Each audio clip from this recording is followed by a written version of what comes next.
एक प्रसिद्ध आध्यात्मिक गुरु मानव कामुकता के प्रति स्वतंत्रता दृष्टिकोण के हिमायती थे। ओशो रजनीश को कई भारतीय और विदेशी पत्रिकाओं में सेक्स गुरु के नाम से संबोधन किया गया था।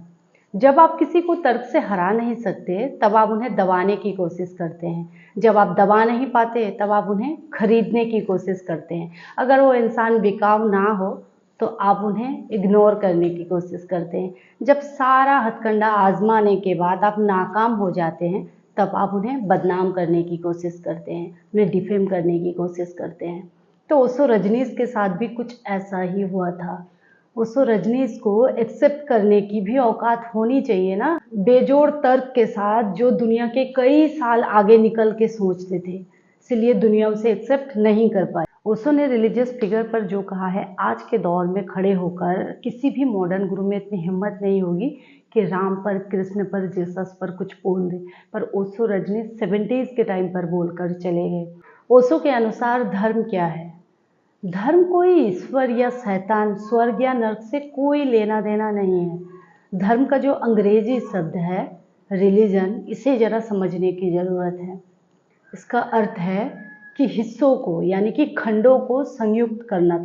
आज की पूरी आलोचना इसी टॉपिक पर है कि ओशो धर्म के संबंध में क्या कहते हैं, उनकी वार्ता क्या है और वो आम इंसान के जीवन में अच्छा प्रभाव या बुरा प्रभाव या फिर आम इंसान को कुछ हटके सोचने के लिए मजबूर करते हैं, वो जानेंगे। वीडियो में एंड तक बने रहना तो आपको पूरी व्याख्याएं समझ में आएगी। धर्म के जितने भी वीडियोस, जितने भी धर्म के संबंध में ओशो रजनीश ने कहा है, सब कुछ आपको इस वीडियो में मिलेगा। फेथ, यकीन, विश्वास क्या है? किसी भी प्रमाण या तर्क के उलट कुछ भी मान लेना और उसकी भक्ति शुरू कर देना, ये यकीन नहीं है, बल्कि ये अंधभक्ति हो गई। किसी भी चीज को बिना जाने सही कहना या फिर गलत भी कहना गलत है। जिस चीज को जैसा है वैसा कहना ही सही है, फिर चाहे वो किसी को गलत लगे। इस्लाम में नॉन बिलीवर को काफिर और हिंदुइज्म में नास्तिक कहा जाता है। तो धर्म क्या है, पहले इसको जानेंगे। धर्म एक पूजा पद्धति, एक इबादत का तरीका, सिर्फ सेट ऑफ डिसिप्लिन है, सोसाइटी के कोड ऑफ कंडक्ट, जो कि काफ़ी हद तक क्लाइमेट को ध्यान में रखकर बनाया गया है।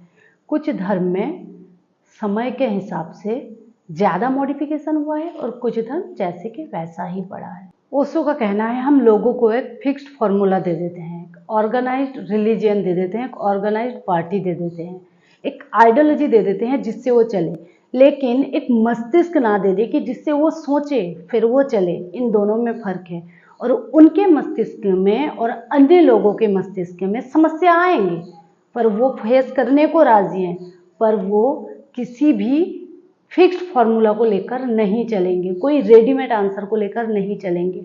हमारे पास एक रेडीमेड आंसर होता है और हर समस्या में हम वही रेडीमेड आंसर को लेकर ही चलते हैं और वही हुआ।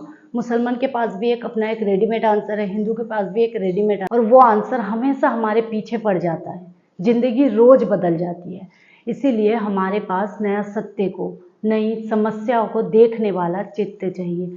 फिर वो एक मूवमेंट होगा, वो एक गति होगी। उनका कहना ये भी है कि दुनिया में कोई कुछ भी कहे उसे सत्य मान लेना उचित नहीं होगा जब तक कि आपको खुद उसका अनुभव ना हो जाए, आप खुद ना जान लें। यदि हम दूसरों के बातों को सत्य मानने लगेंगे तो खुद सत्य से वंचित हो जाएंगे। जो भी विश्वास बना लेता है, दूसरों को स्वीकार कर लेता है, वो खुद ही अपने ही उद्घाटन से अपने ही हाथों वंचित हो जाते हैं।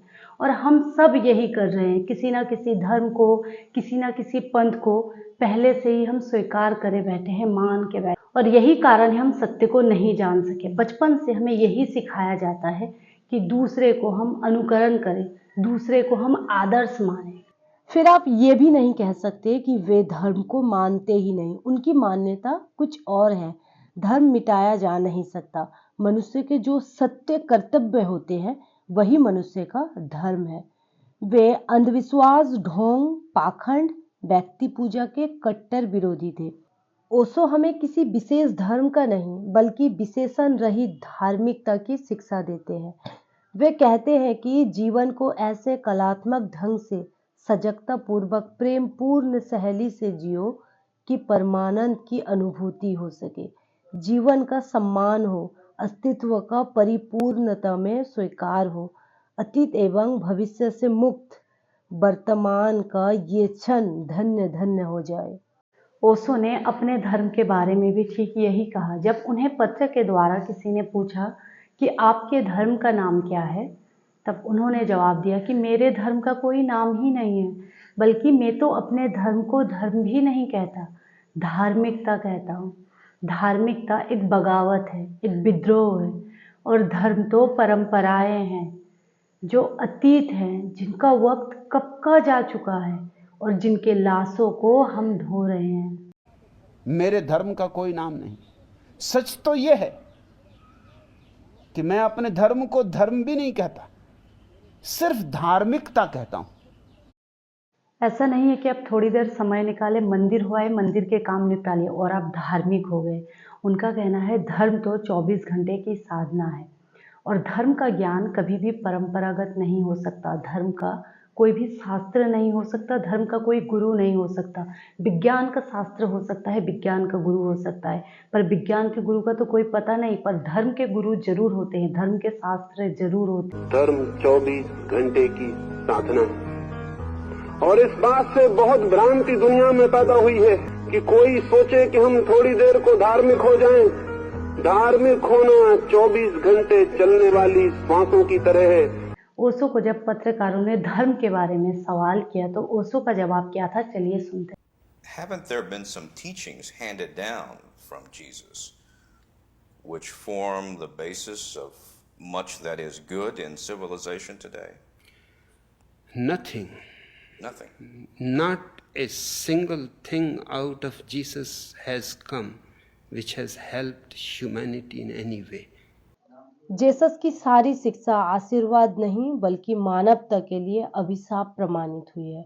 वो सारे शब्द सुंदर थे जो बोले गए, क्योंकि वो सारे शब्द बार बार दोहराए गए हैं कि आप और आपके सारे लोग उन शब्दों के प्रयोग को भूल चुके हैं। वो कहते हैं गरीब लोग ही भगवान की आशीर्वाद प्राप्त होते हैं, क्योंकि उनके लिए ईश्वर का साम्राज्य है।